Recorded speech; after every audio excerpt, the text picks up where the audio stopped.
Like a lot of kids who grew up in the 80s and the 90s, I thought DJs who scratched could just do it on any dumb record off any turntable. For me, it was a Chipmunks Christmas record on my uncle's Radio Shack Realistic stereo console. When I started DJing, I learned that you had to get special scratch records, or breaks, to cut with.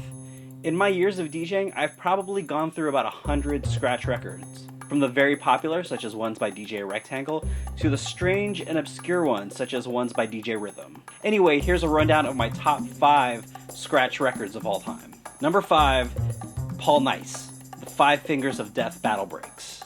This Kung Fu-inspired break record features the famous instrumental Fist of the White Lotus. If you had ever watched the first Turntable TV episode, then you know it as the never-ending loop that Q-Bert scratches over and worms its way into your head.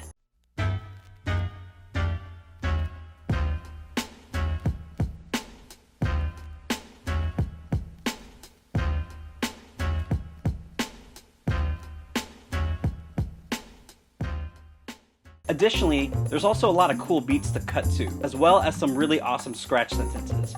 There's also a song here that myself and every other DJ built a juggle around. Work you've done is quite reasonable, but now I want you to break it down. What? You want me to break it down? That's right. After you've broken it down, you're free to go. Say your prayers. Break it down.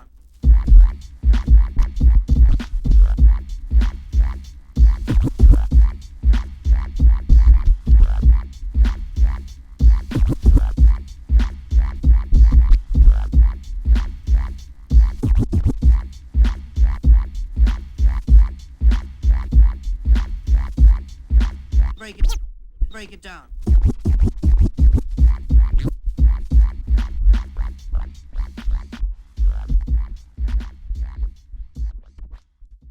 Number 4, Chaser LaBoa, Next Level Battle Weapons.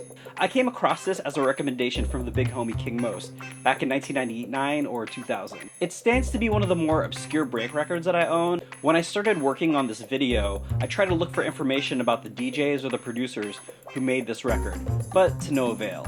It has an early version of Locked Grooves on a scratch record. I've seen copies of this on Discogs for about $3, and I highly recommend you pick it up. And number 3, Boom Bip, Doo-Doo Breaks Volume 1. In the early 2000s, because of the popularity of trip-hop, acid jazz, or whatever you want to call it, there are quite a few labels who specialize in releasing the connected dots of electronic music and hip-hop. Mush Records was one of those labels, and one of their early signings was producer Boom Bip. Chock full of funky 70s B-movie grooves, Doo-Doo Breaks toes the line of music that would be in an exploitation movie, and porn, and a tinge of yacht rock. It's easily one of the break records that I just like to sit down and listen to. Number 2, Q-Bert, Toasted Marshmallow Feet Breaks. One of the earliest scratch record releases on Dirt Style, Toasted Marshmallow Feet Breaks is pure Q-Bert madness. From the weird graffiti-inspired psychedelic artwork, all the way down to the images of a smiling toad man that adorn both labels.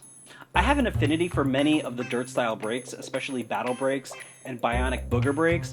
However, Toasted Marshmallow has gotten the most usage by me. My copies have some serious record burn, as I've used it for many battles and scratch practices. I wish I could put it into retirement, but I love the samples on this record so much that I should probably just buy it digitally, so I don't have to destroy the copies that I've had since I first started DJing. And here are some honorable mentions for the other scratch records that almost made this list. Scratchy Seal, Super Seal Breaks. D-Styles, Gag Ball Breaks. DJ Greyboy, Grey Breaks, Volume 1. DJ Cheap Shot, Sucka Breaks.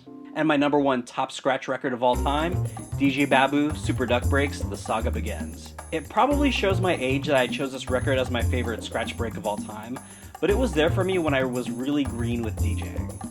I learned how to cut and juggle beats with 2 copies of this record. My favorite scratch sentence of all time is on this record, and though some people may disagree, the ah sample on this is probably the best ever. Period. Babu has built a standard here that many other DJs can try to live up to, but perhaps would fall slightly short. When I was traveling more frequently, this was one of 2 scratch records I would always bring with me, Toasted Marshmallow being the other. It has recognizable artwork by Rich One, and the Super Duck itself continues to show up in Babu's Looper.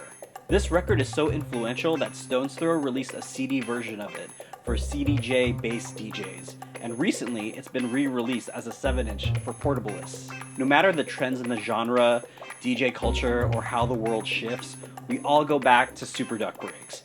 It is the foundation for hip-hop scratch DJs. And that is my list of my top 5 scratch records of all time. Feel free to comment with your favorite scratch records down below, and like this video or subscribe to the channel. Hope you enjoy this list. I'm DJ Ryan Fresh. You can catch me here on my site, ryanfresh.com. And I'll check you guys next time. Peace.